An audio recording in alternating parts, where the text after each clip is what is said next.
بسم اللہ الرحمن الرحیم۔ السلام علیکم۔ آج سے 100 سال بعد مثال کے طور پر 2123 میں ہم سب اپنے رشتہ داروں اور دوستوں کے ساتھ زیر زمین ہوں گے۔ ہمارے گھروں میں اجنبی رہیں گے، ہماری جائیدادیں اور گھر اجنبیوں کی ملکیت ہوں گے اور وہ ہمیں یاد بھی نہیں کریں گے۔ ہم میں سے کتنے اپنے دادا کے بابا کے بارے میں سوچتے ہیں، اسی طرح ہم اپنی نسلوں کی یادوں میں تاریخ کا حصہ بن جائیں گے، جبکہ لوگ ہمارے نام اور شکلیں بھی بھول جائیں گے۔ اس وقت ہمیں احساس ہوگا کہ سب کچھ حاصل کرنے کا خواب کتنا جہالت اور ناقص تھا۔ ہم ایک اور زندگی مانگیں گے کہ اسے صرف نیک اعمال میں گزاریں، لیکن بہت دیر ہو چکی ہوگی۔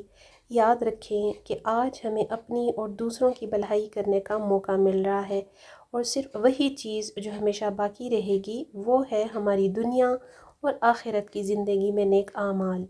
ہمارے پاس اب بھی وقت ہے، نیک اعمال کریں اس سے پہلے کہ بہت دیر ہو جائے۔